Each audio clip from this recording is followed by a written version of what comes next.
Hello, my name is Christopher and welcome to beautiful and sunny Spain once again, where I'm today driving the brand new Hyundai Ioniq 5N. The N stands for Namyang, which is the research and development center for Hyundai in Korea, and also Nürburgring in the famous circuit in Germany.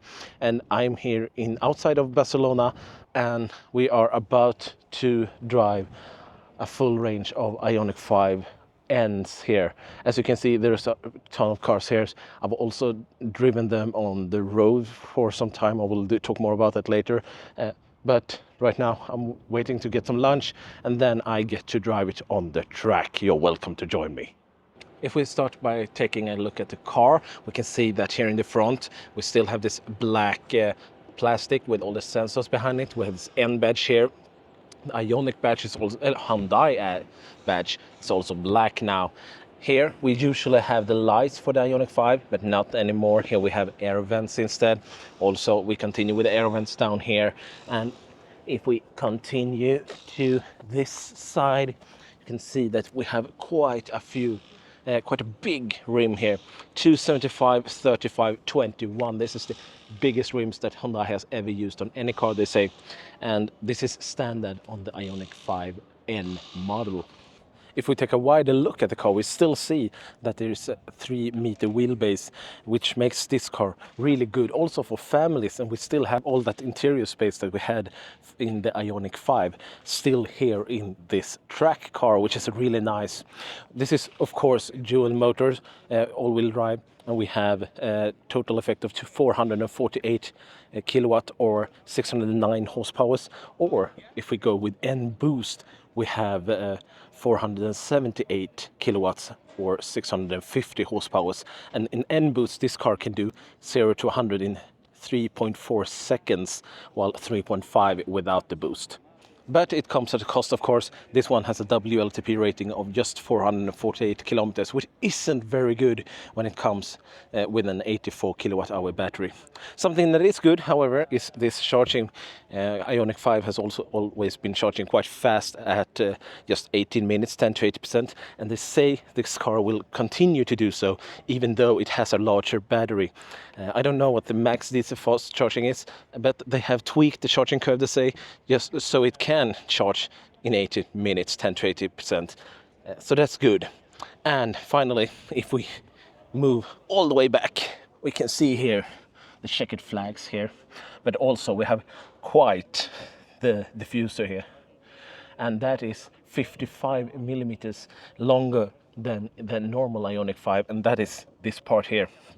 The total car is about 8 centimeters longer than in the normal Ioniq 5, and Hyundai is saying that everything here is here because of a reason.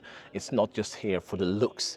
And I don't know about this, because here we have a flap and here we have some plastic inside. There's really nothing there, so I don't know. Here we have something that maybe is for the air to come along here. I don't know, but there is plastic on the inside. However, if we take a look on the side, you actually have air vents here for the rear wheels, and you also have that in the front for the front wheels.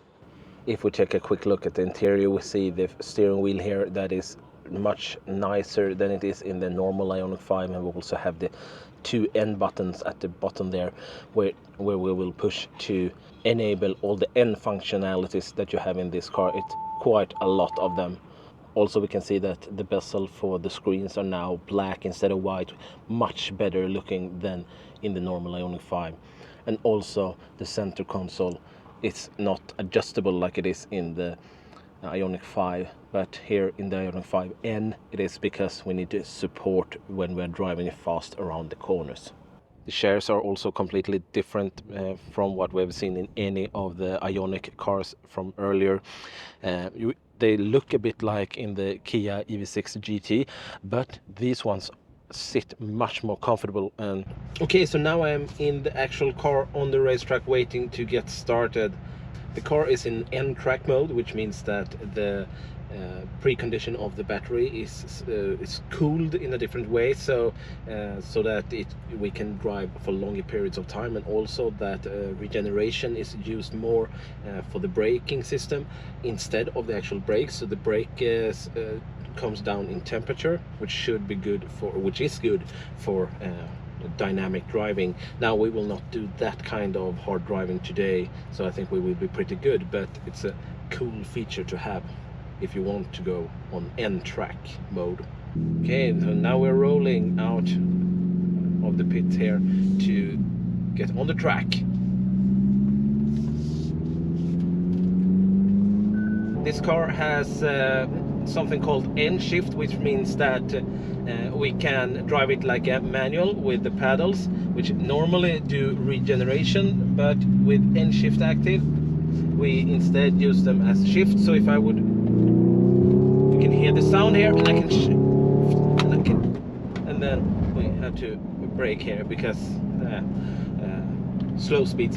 But you could hear, I hope you could hear the sound that car makes when I shift gears, well, virtual gears.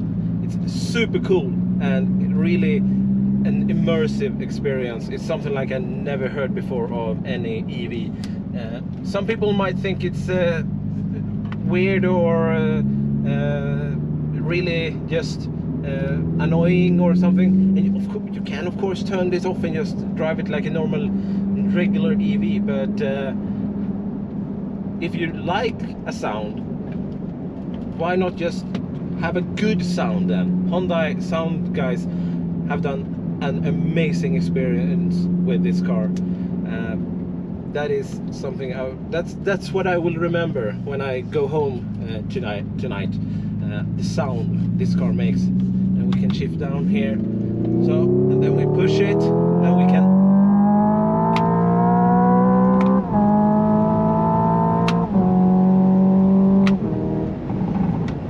so now we are doing a launch control, and I've just activated N launch control.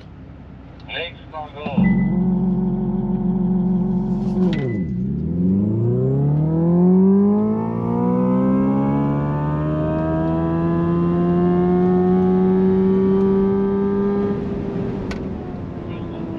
So you really get the feeling of going fast, but it's controlled fast. It's not that kick that you normally get from an electric car.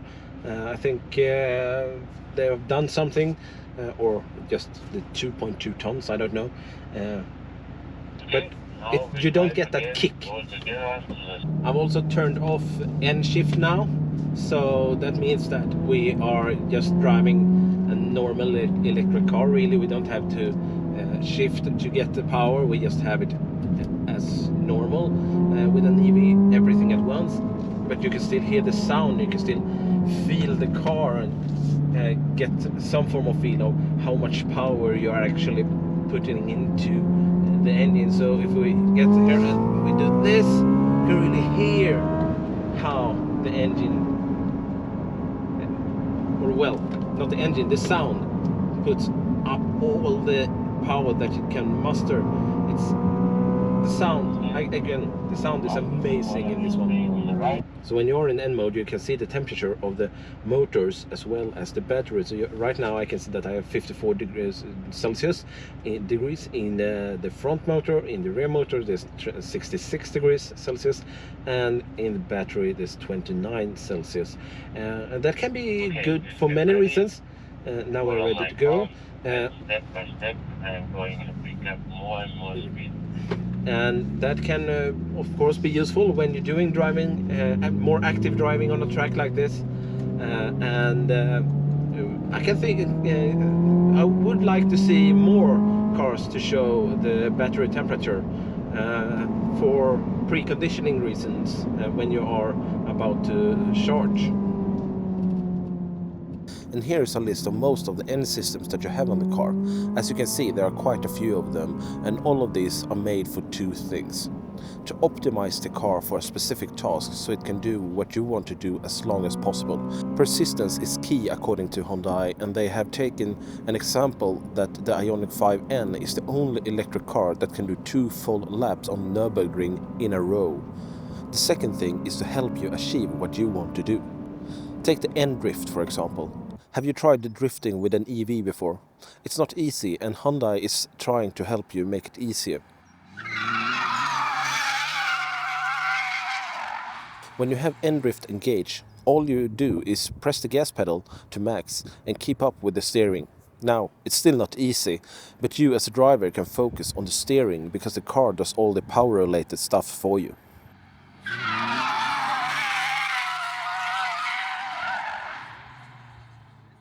So I'm about to go to the airport right now. I hope you have enjoyed this video where you learn more about the Ioniq 5N. And remember that even if you think this is ridiculous with all this fake sound and the fake gear shifting and all that, it is needed to convey everyone to electric cars.